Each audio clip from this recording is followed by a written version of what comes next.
उत्तर प्रदेश में पहले दौर का मतदान 10 फरवरी को होना था। पश्चिमी उत्तर प्रदेश के जाट, दलित और मुस्लिम बहुल इलाकों में वोटिंग होनी थी। तभी यूपी से 2000 किलोमीटर दूर कर्नाटक का एक वीडियो वायरल होता है।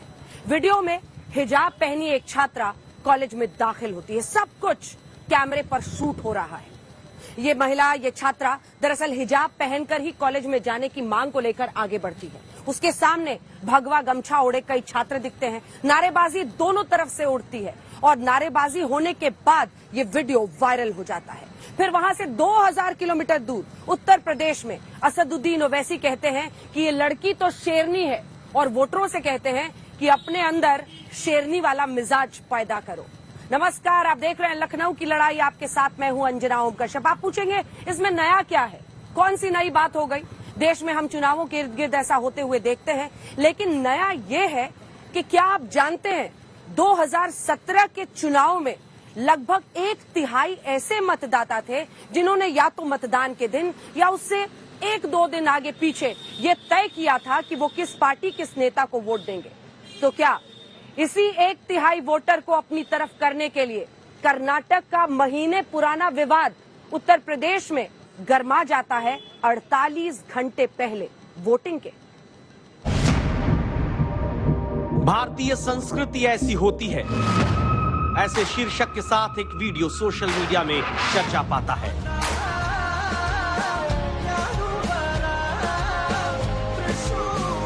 जिसमें कई छात्राएं साड़ी पहनकर एक गीत पर सांस्कृतिक नृत्य करती दिखती हैं। इसी वीडियो में हिजाब पहनी छात्रा भी साथ में उनके भारतीय शैली और दूसरी नृत्य शैली में डांस करती नजर आती है। अभी इस वीडियो की चर्चा क्यों होने लगी? क्या इसका संबंध उत्तर प्रदेश, पंजाब, उत्तराखंड में चलते चुनाव से है? सवाल की वजह 8 फरवरी को उत्तर प्रदेश चुनाव के पहले चरण से ऐन पहले सामने आए कर्नाटक के वीडियो से है, जहां मांड्या के कॉलेज में हिजाब पहनकर आती छात्रा दिखती है। वीडियो में भगवा गमछा पहने छात्र नजर आते हैं। दोनों तरफ से नारेबाजी होती है, धर्म के नारे लगते हैं। क्या दक्षिण के इसी एक वीडियो से उत्तर के चुनाव में हिजाब मुद्दा बन गया? सवाल की वजह उत्तर प्रदेश में अब हिजाब के समर्थन और कर्नाटक की हिजाब गर्ल मुस्कान के सपोर्ट में उठती आवाजों को सुनकर आप सोचिए।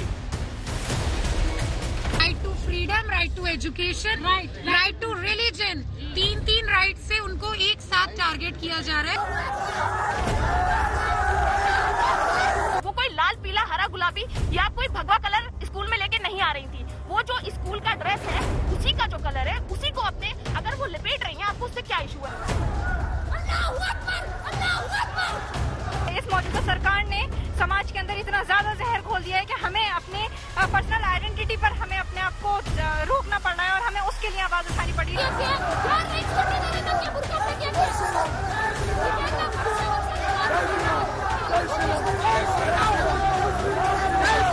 बचाओ बेटी पढ़ाओ बोलने, तो ये बेटी से उसका हिजाब क्यों छीन रहा है?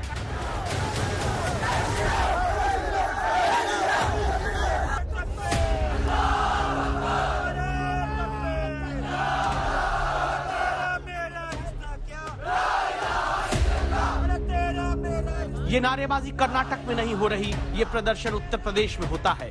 अलीगढ़ मुस्लिम विश्वविद्यालय के बाहर छात्र जुटते हैं। अलीगढ़ में पहले चरण में मतदान हो चुका है। पश्चिमी उत्तर प्रदेश के दूसरे हिस्से में 9 जिलों की 55 सीट पर वोटिंग होने जा रही है। अलीगढ़ में संवाददाता ऐश्वर्या पालीवाल ने प्रदर्शनकारियों से पूछा है, इनके प्रदर्शन की वजह क्या है? जिनको रोका गया उनके हिजाब के बेसिस पे कि वो स्कूल में एंटर नहीं कर सकती। पहली बात तो मैं ये जानना चाहूंगी, हजारों सालों से मुसलमान इस देश में रह रहा है और हिजाब जो है वो मुसलमान के कॉन्सेंस का हिस्सा है और कॉन्सेंस की आजादी हमें हमारा आर्टिकल 25 दे रहा है। ठीक है, उसको हमें गारंटीड राइट है हमारा, हमसे कोई नहीं छीन सकता। Point number 1। Point number 2 is that कि आपने कभी नहीं रोका, आपको कभी कोई प्रॉब्लम नहीं हुई है, सडनली आपको क्या हुआ हिजाब से? दूसरी चीज, वो कोई लाल, पीला, हरा, गुलाबी या कोई भगवा कलर स्कूल में लेके नहीं आ रही थी। वो जो स्कूल का ड्रेस है उसी का जो कलर है उसी को अपने अगर वो लपेट रही हैं, आपको उससे क्या इशू है? आप उसके बेसिस पे अपनी उनकी एजुकेशन क्यों रोकना चाहते हैं? Point number 1। मुझे कंप्लीट करने दीजिए। पॉइंट नंबर 2, ये कहा जा रहा है कि कॉन्फ्लिक्ट है और मतलब दूसरों का भी राइट है, हम उन्हें किसी को नहीं रोक रहे। अगर बात एडमिनिस्ट्रेशन के बीच की थी और बच्चियों के बीच की थी, भगवा गुंडे उसमें कहाँ सेंटर? यानी कर्नाटक के मांड्या में मंगलवार को हिजाब पहनी छात्रा और भगवा गमछा पहने छात्रों के बीच जो नारेबाजी हुई, उसका रिएक्शन 2127 किलोमीटर दूर उत्तर प्रदेश के अलीगढ़ में नजर आता है। सवाल है कि मांड्या के एक्शन का अलीगढ़ में दिखते रिएक्शन के खिलाफ अब अगला एक्शन फिर से क्या उत्तर प्रदेश में ही होगा? इस बात का जवाब अलीगढ़ में बीजेपी सांसद सतीश गौतम देते हैं। होगा तो ये मान के चलिए रिएक्शन तो होता ही उसका। अगर वो किसी चीज को लेके कर्नाटक में ये हुआ, बेटियों ने ये करा, वहां पे भी टीका लगा के पटका डाल के आगे उनके हमने गमछा डालेंगे भगवान राम का, तो उस तरह की वातावरण में शिक्षा की पढ़ाई नहीं होती है, नहीं इन बच्चों को करना चाहिए। अगर यहाँ ये करेंगे, पहली बात तो होगा नहीं, अगर करेंगे तो उसका रिएक्शन स्वाभाविक होगा। अलीगढ़ एएमयू है और बीएचयू हमारी बनारस है, दोनों यूनिवर्सिटी केंद्र शासित। अगर यहाँ होगा तो वहां रिएक्शन होगा उसका। यानी फर्स्ट फेज की वोटिंग से 2 दिन पहले यूपी में गर्म हुआ कर्नाटक का हिजाब विवाद, दूसरे चरण की वोटिंग से पहले पश्चिमी उत्तर प्रदेश के दूसरे हिस्से तक बढ़ता जाता है, जिसमें एक्शन के खिलाफ रिएक्शन की चेन दावा होती है 7वें चरण में 7 मार्च को होने वाले मतदान तक जारी रह सकती है। बीजेपी सांसद के बयान के बाद भी आप रत्ती भर भी इसमें शंका रखते हैं तो हिजाब के विवाद के बीच देश का माहौल देखने से पहले उत्तराखंड चलिए, जहां एक चरण में मतदान होना है। सोमवार को वोटिंग है। उधम सिंह नगर में प्रचार के लिए असम के मुख्यमंत्री पहुंचते हैं। मुख्यमंत्री असम के, प्रचार उत्तराखंड में, मुद्दा कर्नाटक के हिजाब का। 3-4 दिन आप सुन रहा होगा कि कर्नाटक में कोई बच्ची लोग ने शुरू किया कि स्कूल में, कॉलेज में हमको हिजाब पहन के जाना है।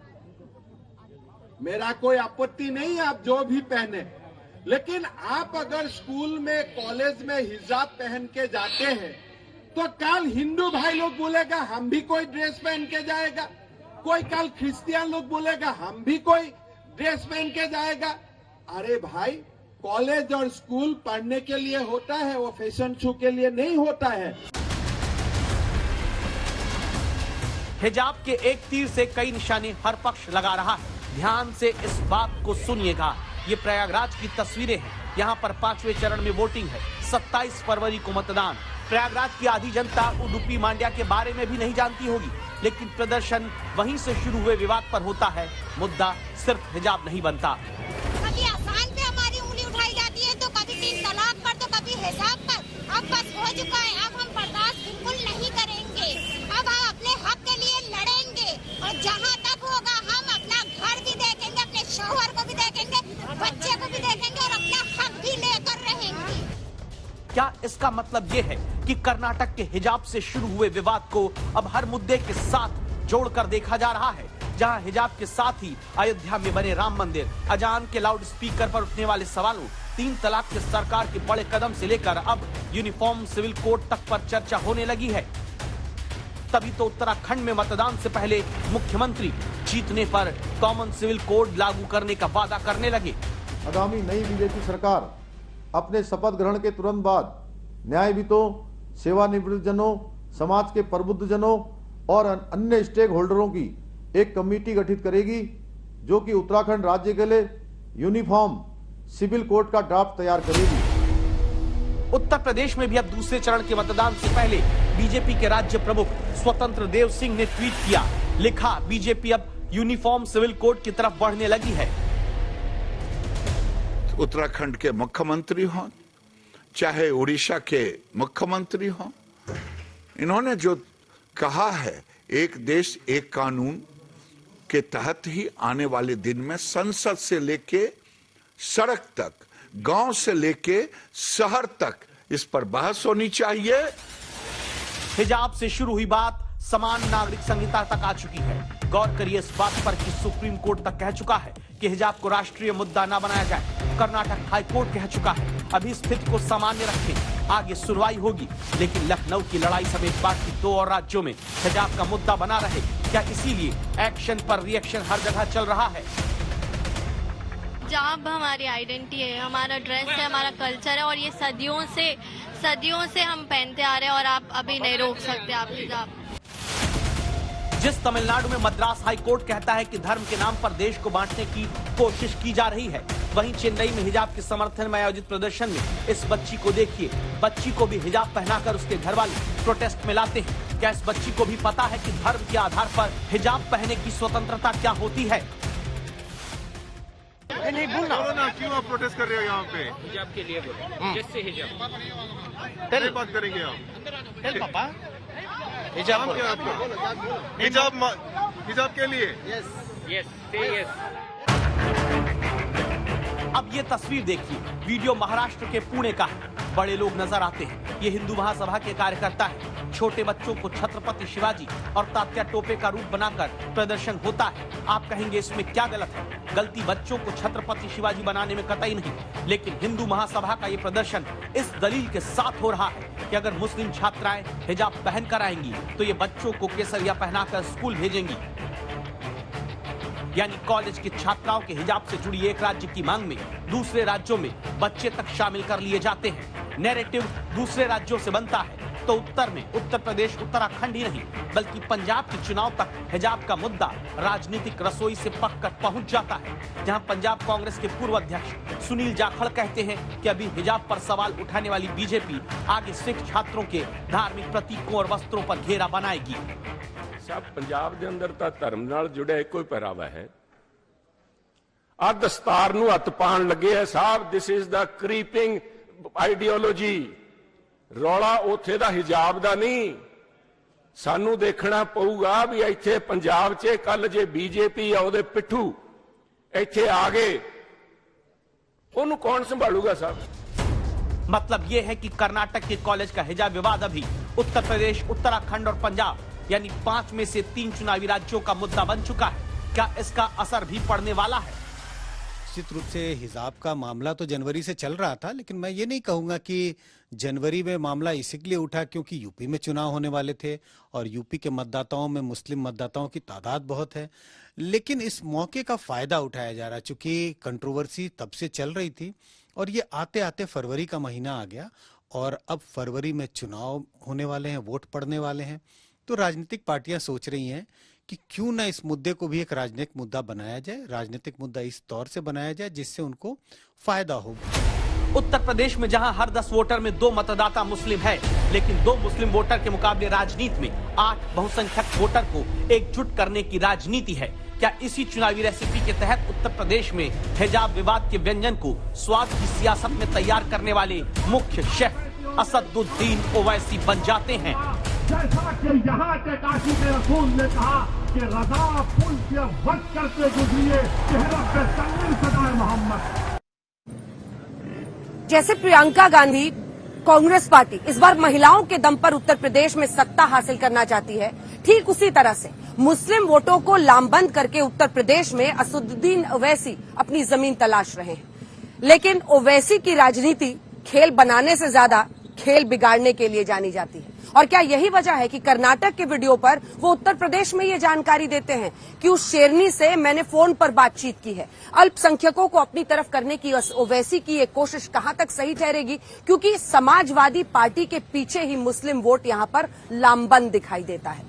कहा जाता है कि मुस्लिम वोटरों के लिए यहां टीना फैक्टर है, यानी देयर इज नो ऑल्टरनेटिव। वो सभी ये जानते हैं कि बीजेपी को हराने वाली अगर कोई पार्टी है तो समाजवादी पार्टी और आरएलडी के गठबंधन के साथ ही उन्हें जाना पड़ेगा। क्या इसी वजह से असदुद्दीन ओवैसी कर्नाटक के उस वायरल वीडियो को बार बार जनता के सामने रख रहे हैं? प्रधानमंत्री, आप राज्यसभा लोकसभा में भाषण दिए, बहुत लंबा लंबा छोड़े, हमारे नाम से ही बिकता है ना।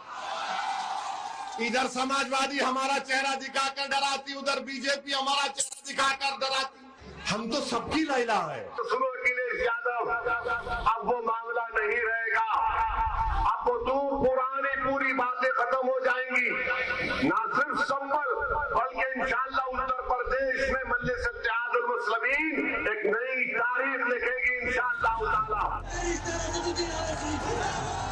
इस बार ओवैसी ओवैसी को पूरा यकीन है कि उत्तर प्रदेश के सियासी आसमान में AIMIM की पतंग ऊंची उड़ान भरेगी। इस बार लोग उन्हें न सिर्फ सुनने आएंगे बल्कि लखनऊ की लड़ाई में मुसलमान उन पर दांव भी लगाएंगे। ये लड़ाई हिस्सेदारी की है, क्या आप हमारा साथ देंगे? मैं आपसे वादा कर रहा हूं, ये चुनाव बल्कि जब तक अल्लाह जिंदा रखेगा मुझे, चाहे मुझ पर गोलियां चले, चाकू चले, बम गिरे, कुछ भी हो जाओ, मैं लड़ता रहूंगा आपके लिए इंशाअल्लाह। और हमारे इस भड़काऊ भाषण को फैलाएंगे आप, फेसबुक पर फैलाइए, व्हाट्सएप पर फैलाइए, इंस्टाग्राम पर फैलाइए, दोस्तों में फैलाइए और दुश्मनों में भी फैला दो।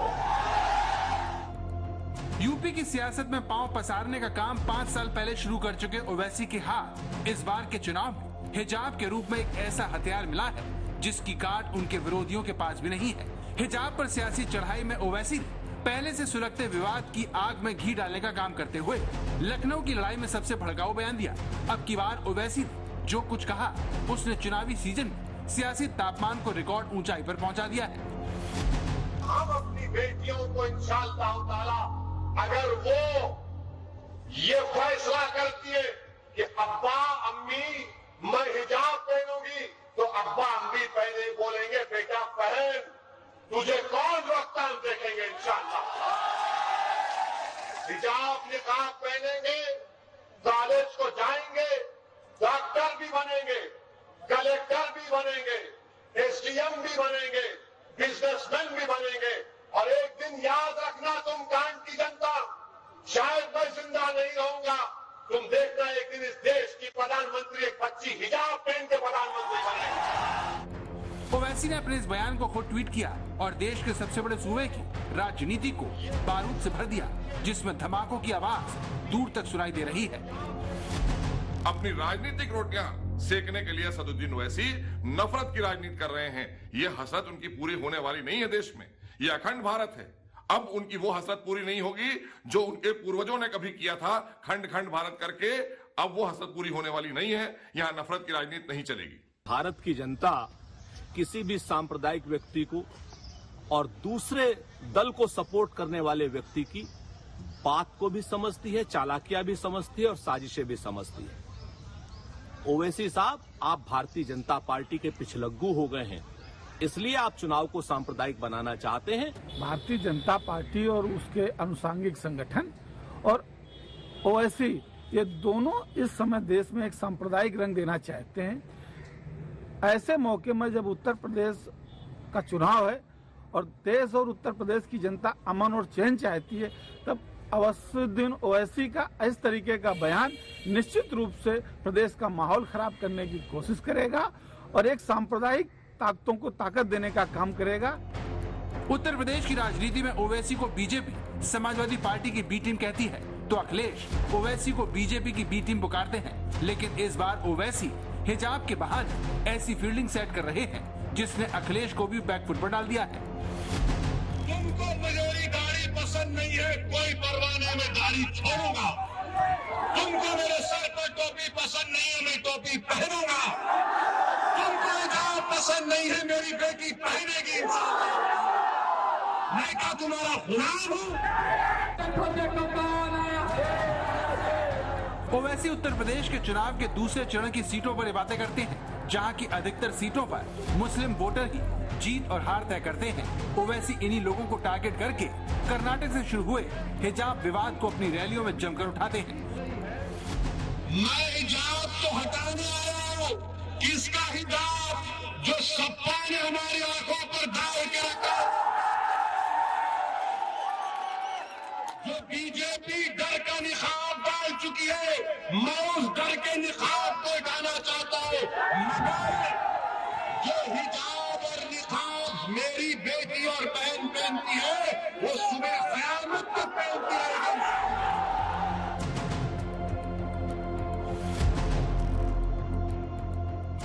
2017 के विधानसभा चुनाव में भी ओवैसी ने किस्मत आजमाई थी, लेकिन 38 में से 37 सीटों पर उनकी पार्टी की जमानत जब्त हो गई। सिर्फ संभल में उनका प्रत्याशी दूसरे नंबर पर आया। इस बार ओवैसी 100 सीटों पर दांव लगा रहे हैं, जिसमें सबसे ज्यादा सीटें मुस्लिम बहुल इलाके की हैं। ओवैसी को लगता है कि पहले उन पर हुआ हमला और अब हिजाब विवाद पर अखिलेश की चुप्पी इस बार उत्तर प्रदेश की सियासत का दरवाजा उनके लिए खोल देगी। डरोगे तो क्या बोलोगे? जब डरोगे तो अल्लाह को याद करो। ना तुमको ओवैसी से डरना है, ना प्रधानमंत्री से डरना है, ना मुख्यमंत्री से डरना है, ना अखिलेश से डरना है, किसी से नहीं डरना है सिवाय जमीन और आसमान के खालिक से। जब आप ये फैसला कर लेंगे तो सपा के लोगों की रात की नींद हराम हो जाएगी। वो बोलेंगे ये कौन सी अफीम खिला के गया ओवैसी। ओवैसी अच्छे से जानते हैं कि भारत जैसे लोकतांत्रिक देश में पीएम जनादेश से बना जाता है, ना कि पहनावे से। भारत में संवैधानिक पदों पर कई मुस्लिम हस्तियां रह चुकी हैं, लेकिन कभी उनके पहनावे को लेकर विवाद नहीं हुआ। ये सब जानते हुए भी ओवैसी ने न सिर्फ हिजाब को लेकर ऐसी बातें कही जिसने लखनऊ से लेकर हैदराबाद तक माहौल को गरमा दिया है। जनसंख्या जो तुम लोग बढ़ा रहे हो दिन रात, वो जनसंख्या को देखकर तुमने जो ये दावा किया है, ये दावा जो तुमने किया है इसको हम पूर्ण होने नहीं देंगे। और तुम्हारी जनसंख्या को किस प्रकार से ब्रेक लगाना है ये हमें अच्छे से पता है। असदुद्दीन ओवैसी, तुमने जो ख्वाब देखा है वो सिर्फ ख्वाब ही रहेगा, कभी वो ख्वाब पूर्ण नहीं होगा। ओवैसी ने कई छोटे छोटे दलों को मिलाकर इस बार गठबंधन बनाया है, जिसमें बाबू सिंह कुशवाहा जैसे नेता शामिल हैं। बिहार के पिछले विधानसभा चुनाव से उत्साह है। ओवैसी की कोशिश है कि यूपी के करीब 19% मुस्लिमों के सहारे वो छोटे छोटे दलों का सहयोग लेकर दमदार उपस्थिति दर्ज करवा सके। हिजाब जैसा भावुक मुद्दा हाथ लगने से ओवैसी की खुशी का ठिकाना नहीं है, जिसमें वो पाकिस्तान का तड़का लगाकर अपने वोटर को परोस रहे हैं। हम पाकिस्तान के लोगों से कहेंगे इधर मत देखो, उधर ही देखो। तुमको तुम्हारे पास बलूचियों का प्रॉब्लम, तुम्हारे पास क्या क्या झगड़े हैं, तुम उसको देखो। ये देश मेरा, तुम्हारा नहीं, हमारे घर का मामला। आप इसमें अपनी टांग या अपनी नाक मत अड़ाओ, जख्मी हो जाएंगी तुम्हारी टांग और नाक। रैलियों में जुटती भीड़ और जनता की ताली से ओवैसी को भरोसा है कि इस बार वो बिहार जैसा प्रदर्शन करेंगे। उनकी इस उम्मीद के पीछे एक बड़ी वजह 2017 का प्रदर्शन भी है। सीएसडीएस के मुताबिक यूपी के पिछले विधानसभा चुनाव में ओवैसी की पार्टी 38 में से 12 सीटों पर चौथे स्थान पर रही थी। वहीं पिछले साल के पंचायत चुनाव में उन्होंने तकरीबन 20 सीटें जीती थी। लेकिन इस बार ओवैसी को हिजाब विवाद के चलते लखनऊ की लड़ाई में अब तक के सबसे अच्छे प्रदर्शन की उम्मीद है। हिजाब को लेकर देश भर में प्रदर्शन हो रहे हैं। पूरब से लेकर पश्चिम और उत्तर से लेकर दक्षिण तक इस मुद्दे की चर्चा है। मुस्लिम महिलाएं हिजाब के समर्थन में सड़कों पर निकल रही हैं, नारेबाजी कर रही हैं। लेकिन सवाल ये है कि हिजाब का विवाद यूपी के चुनाव पर कितना असर करेगा। इस सवाल पर सीएसडीएस के निदेशक संजय कुमार कहते हैं, सारी पार्टियां नैरेटिव सेट करने की कोशिश कर रहे हैं। ऐसी पार्टी जिन्हें लगता है कि हिंदुओं का वोट उन्हें ज्यादा मिलता है, वो अपनी नैरेटिव सेट करने की कोशिश कर रहे हैं। और ऐसी पार्टी जिनके जीत हार में मुस्लिम वोट निर्णायक होंगे, वो भी अपनी नैरेटिव सेट करने की कोशिश कर रहे हैं। कोशिश जारी है दोनों पार्टियों का। सक्सेसफुल कौन होंगे, किसको सफलता मिलेगी, ये तो आने वाला वक्त ही बताएगा। समाजवादी पार्टी हो या फिर बीएसपी, यूपी का हर बड़ा दल ओवैसी को वोट कटुआ कहकर चिढ़ाता रहा है। लेकिन बदले माहौल में क्या हिजाब के भरोसे ओवैसी मुसलमानों के रहनुमा बन पाएंगे? 10 मार्च के नतीजे काफी कुछ इस पर भी निर्भर करेंगे।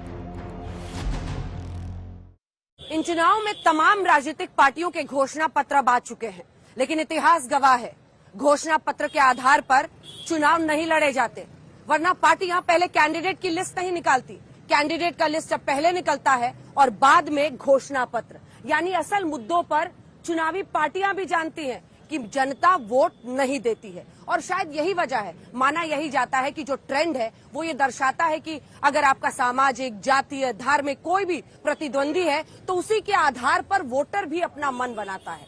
इसीलिए ये सवाल उठ रहा है कि क्या इस वायरल वीडियो और अल्पसंख्यकों की राजनीति को असदुद्दीन ओवैसी कर रहे हैं। सवाल ये भी है कि पहले 2 चरणों में जिन 113 सीटों पर वोटिंग होनी है, उनमें लगभग 58 ऐसी सीटें हैं जिस पर 30% से ज्यादा मुसलमान वोटर हैं। और शायद इसीलिए ये हिजाब वाला गुणा भाग ओवैसी यूपी में लगा रहे हैं।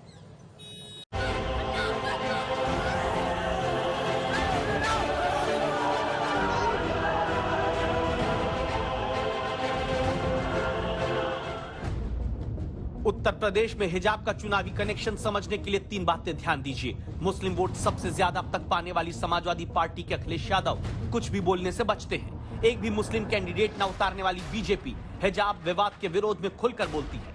उत्तर प्रदेश में इस बार हार जीत से ज्यादा खेल बनाने बिगाड़ने के फैक्टर के तौर पर उतरे ओवैसी हिजाब के समर्थन में सबसे ज्यादा सक्रिय होते हैं। कर्नाटक में कंट्रोवर्सी चले हिजाब को लेकर, आवाज नहीं आ रही। अब एक एक करके देखिए। जिस यूपी में एक बार जिन्ना का नाम लेने के बाद ध्रुवीकरण की सुर्री बॉल विरोधियों को अखिलेश खिला चुके, चुनौती उनके सामने खड़ी है, जो कर्नाटक और हिजाब के मुद्दे का सवाल सुनते ही बचने की कोशिश करते हैं। 10 फरवरी को अखिलेश यादव एक इंटरव्यू दे रहे थे, कई सवाल हो चुके थे, अचानक कर्नाटक हिजाब का सवाल आया। अखिलेश यादव के चेहरे का रिएक्शन देखिए। हिजाब को लेकर कर्नाटक में कंट्रोवर्सी चले हिजाब को लेकर, आवाज नहीं आ रही। मानो अखिलेश यादव चेहरा हिलाकर कहते हैं कि ये मत पूछो। रिपोर्टर दोबारा सवाल पूछता है। अखिलेश के हाथ के इशारे को देखिएगा और अब जवाब सुनिएगा। हिजाब को लेकर कर्नाटक में कंट्रोवर्सी चले हिजाब को लेकर, आवाज नहीं आ रही। इसके बाद इंटरव्यू के वीडियो में कट आता है। अखिलेश कहते सुनाई पड़ते हैं, केवल हम उत्तर प्रदेश को देख रहे हैं। उत्तर प्रदेश का चुनाव महत्वपूर्ण है। ये चुनाव भाईचारा बनाम भारतीय जनता पार्टी है। अखिलेश यादव से आज तक संवाददाता कुमार अभिषेक ने भी कर्नाटक के हिजाब विवाद पर सवाल पूछा, जवाब सीधे नहीं आया।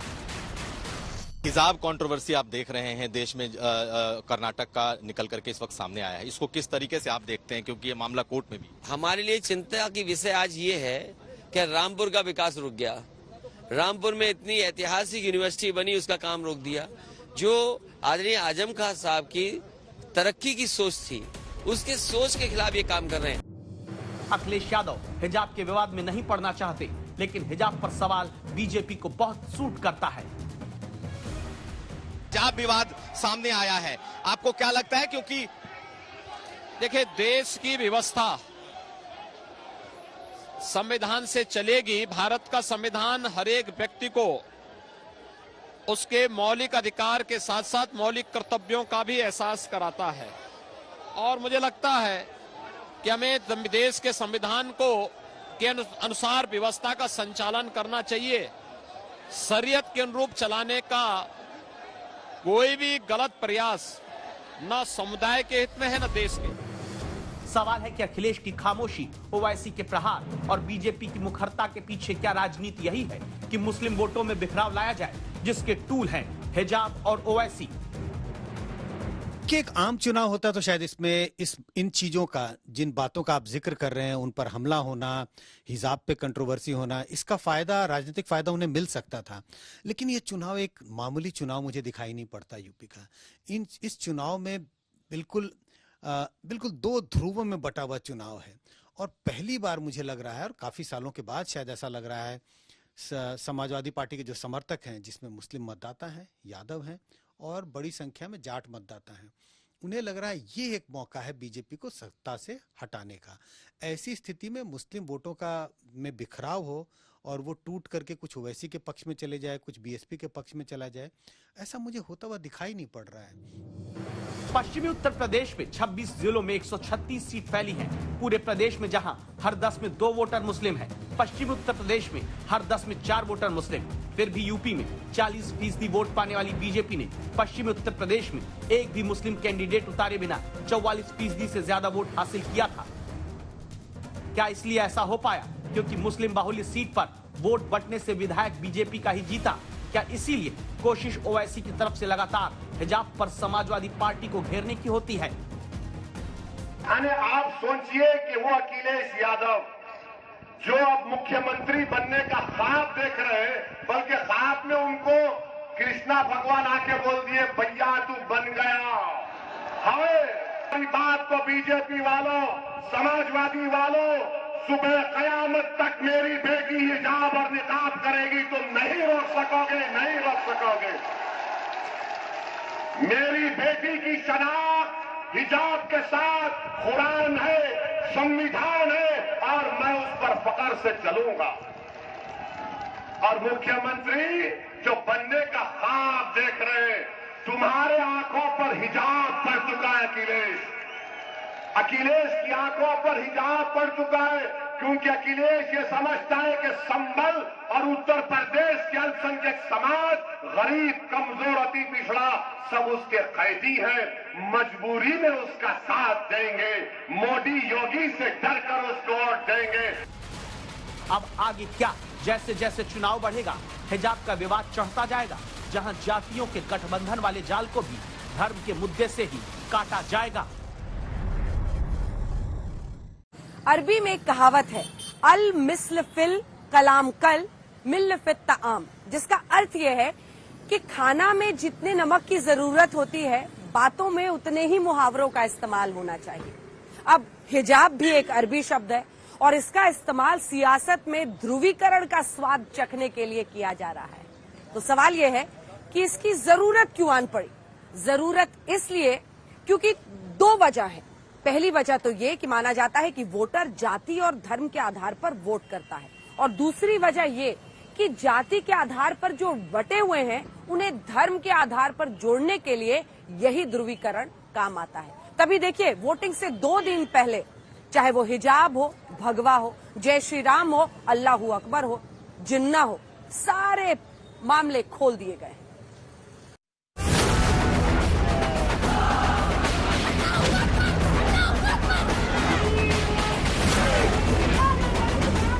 ये बताइए कि आप हमारे आंचल को छीनने का काम करोगे, आप हमारे सर से आंचल खींचने का काम करोगे, आप हजारों की तादाद में इकट्ठे होकर आप हमारी बेटियों को घेरने का काम करोगे, तो आप मुझे बताइए क्या करोगे?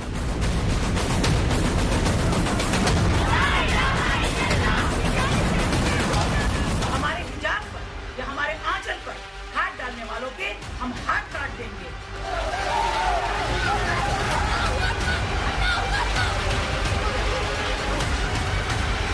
हिजाब पर हिंदू वोटों के ध्रुवीकरण की फिक्र ने भले ही अखिलेश की जुबान को सिल दिया हो, लेकिन दूसरे चरण में मुस्लिम वोटों की अच्छी खासी तादाद को देखते हुए समाजवादी पार्टी के लिए चुप रहना खतरे से खाली भी नहीं है।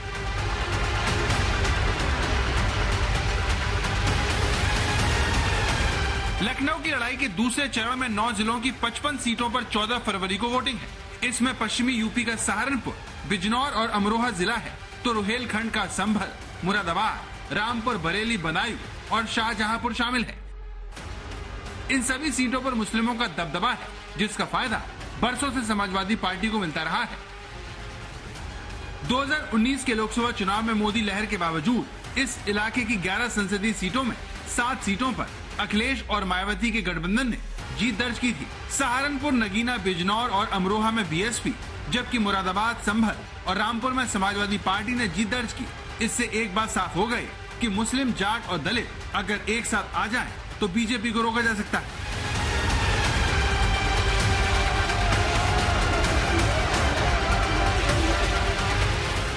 – 2022 में अखिलेश और मायावती भले ही साथ न हो, लेकिन जाट और मुसलमान अगर साइकिल की शक्ति बन गए, तो फिर दूसरा चरण बीजेपी के लिए मुश्किल इम्तिहान बन जाएगा। संभल में 33% मुसलमान आबादी है, सहारनपुर में 42% मुसलमान है, मुरादाबाद में 47%, बिजनौर में 43%, अमरोहा में 41% और सबसे ज्यादा रामपुर में 51% मुसलमान है। 2017 के चुनाव में मुसलमान वोट की बदौलत ही समाजवादी पार्टी और कांग्रेस के गठबंधन ने 17 सीट जीती थी। सपा के खाते में आने वाली 15 सीटों में से 10 पर मुस्लिम विधायक बने थे, जबकि कांग्रेस को मिलने वाली 2 सीटों में से एक मुस्लिम और दूसरा सैनी समाज से विधायक था। –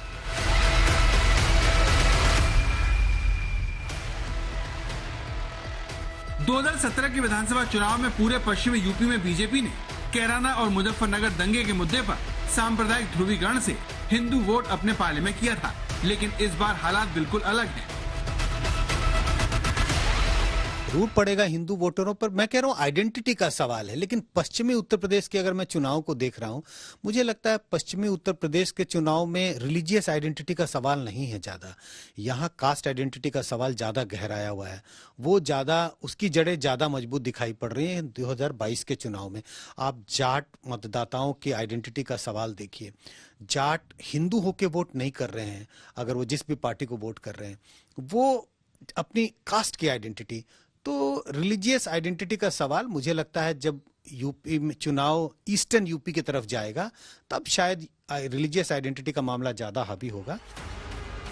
इसी को देखते हुए बीजेपी की तरफ से लगातार मुजफ्फरनगर दंगों का मुद्दा उठाया जा रहा है ताकि पिछली बार की तरह उसे सभी जातियों से वोट मिल सके।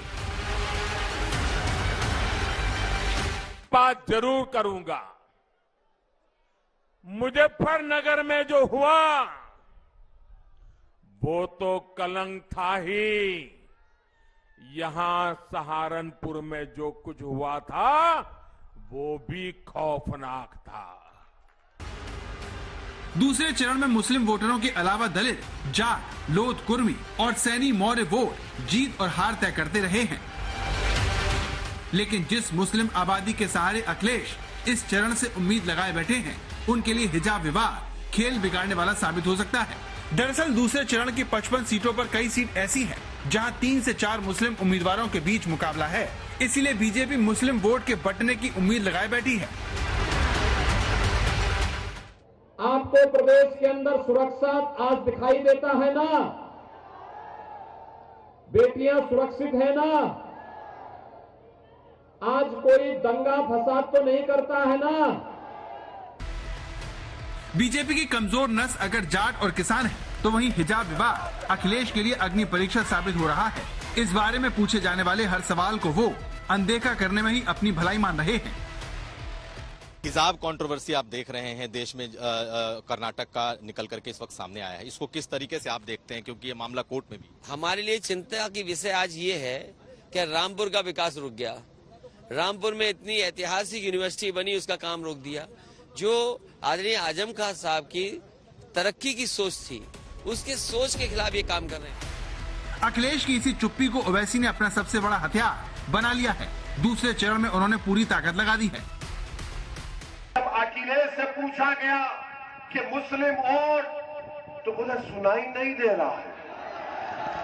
पिछली बार 2017 के चुनाव में पश्चिमी उत्तर प्रदेश में वोटिंग हो चुकी थी और उसके बाद शमशान कब्रिस्तान की एंट्री हुई थी। लेकिन इस बार पहले दौर की वोटिंग के 1 महीने पहले से अब्बाजान, हिंदू गर्दी तमाम शब्दों का इस्तेमाल शुरू जिन्ना को ले आए। ध्रुवीकरण की गाड़ी क्या स्पीड नहीं पकड़ रही? माना यही जा रहा है कि लखनऊ की लड़ाई में इस बार ध्रुवीकरण की गाड़ी जो वो स्पीड नहीं पकड़ रही है, और क्या इसीलिए हिजाब के विवाद से स्पीड ब्रेकर हटाने की कोशिश है?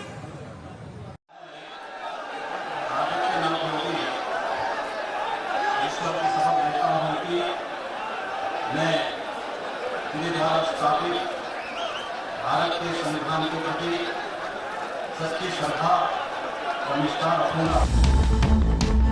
5 साल पहले की बात है, उत्तर प्रदेश में जब ऐतिहासिक रूप से सत्ता में बीजेपी 300 से ज्यादा सीट जीत कर आई, तब चुनाव प्रचार में तीसरे चरण के मतदान से पहले ध्रुवीकरण वाले शब्द शमशान कब्रिस्तान की एंट्री हुई।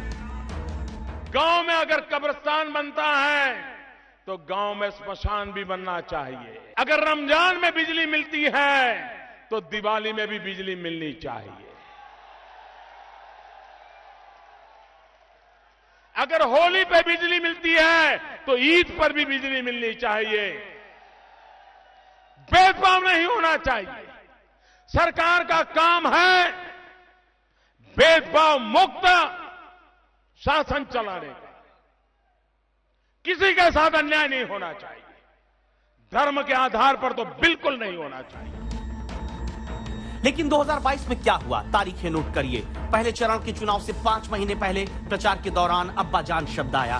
पहले चरण के मतदान से 4 महीने पहले जिन्ना शब्द की एंट्री मुस्लिम बाहुल्य हरदोई की सीट पर होती है।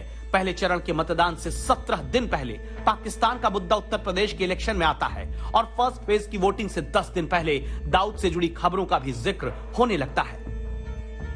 लेकिन चुनावी ध्रुवीकरण की अलग अलग कटोरियां वो काम नहीं कर पाई, तो चुनावी मुद्दा बने हिजाब ने एक साथ थाली सजा दी। हिजाब विवाद सामने आया है, आपको क्या लगता है? क्योंकि देखिए, देश की व्यवस्था संविधान से चलेगी। भारत का संविधान हर एक व्यक्ति को उसके मौलिक अधिकार के साथ साथ मौलिक कर्तव्यों का भी एहसास कराता है। और मुझे लगता है कि हमें देश के संविधान को के अनुसार व्यवस्था का संचालन करना चाहिए। शरीयत के अनुरूप चलाने का कोई भी गलत प्रयास न समुदाय के हित में है न देश के।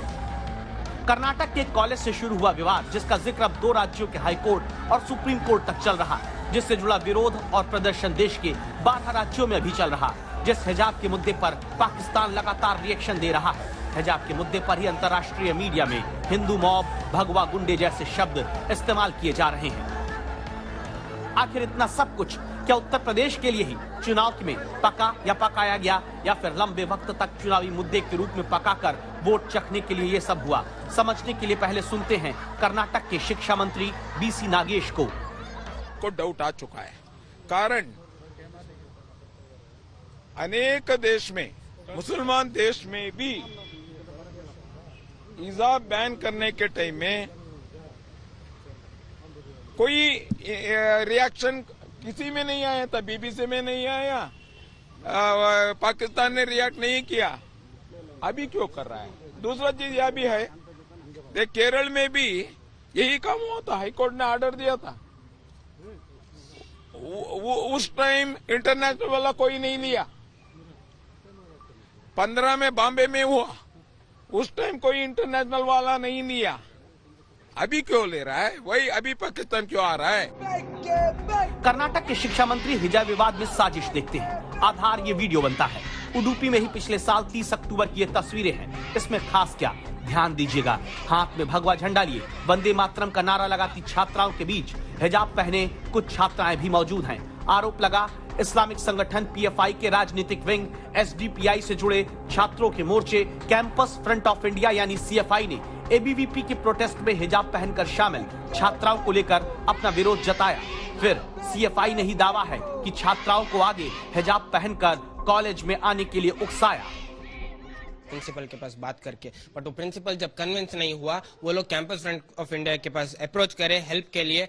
तब जाकर campus front of India principal को, इधर का डीडीपीओ को, इधर का एडीसी को, इधर का माइनॉरिटी कमिश्नर को, सबको कन्विंस करने ट्राई करे through memorandum. And when then this officials, this principal were not convinced, we had to go to high court. And it was in hands of the principal, it was in the hands of local BJP MLA to solve this issue within the college, but they didn't want to do that. They wanted to polarize the voters using the saffron shawls against the hijab.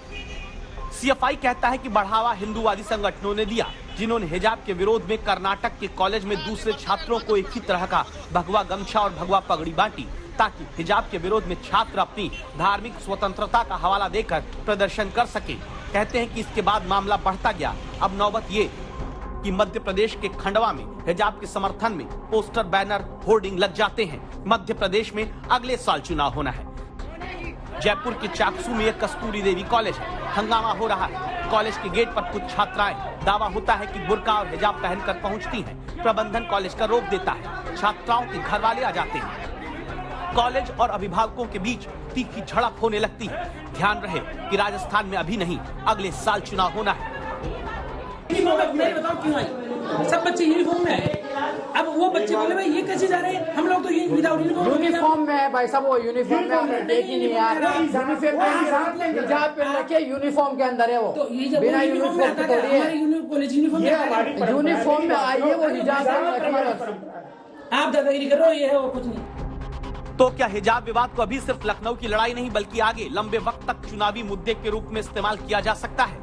इस सवाल के जवाब को समझने के लिए आपको कर्नाटक में हिजाब के झगड़े से जुड़े कैंपस फ्रंट ऑफ इंडिया के सदस्य को सुनना होगा, जिनसे सवाल हुआ कि हाईकोर्ट का आदेश अगर आपके विरोध में आया तो क्या करेंगे। कोर्ट में जो ऑर्डर आने वाला है उसको हम लोग रेस्पेक्ट करेंगे, मगर अगर कोर्ट का ऑर्डर हमारे खिलाफ होगा तो हमारी लड़ाई जो है वो गवर्नमेंट के अगेंस्ट होगी, क्योंकि गवर्नमेंट ने अर्जेंसी में एक नया ऑर्डर लाया है कि ये जो सीडीसी कमेटी है उनको पावर दिया है यूनिफॉर्म लाने के लिए। ऐसा जरूरत नहीं था। मतलब फैसला हिजाब के समर्थन में आया तो भगवा गमछे वाले छात्रों का प्रदर्शन जारी रहेगा। फैसला हिजाब के विरोध में आया तो सरकार के खिलाफ मुस्लिम छात्र संगठन प्रदर्शन करेंगे। चरण दर चरण ऐसे ही प्रदर्शनों के बीच उत्तर के राज्यों में चुनावी मुद्दा सिर्फ और सिर्फ हिजाब बना रहेगा।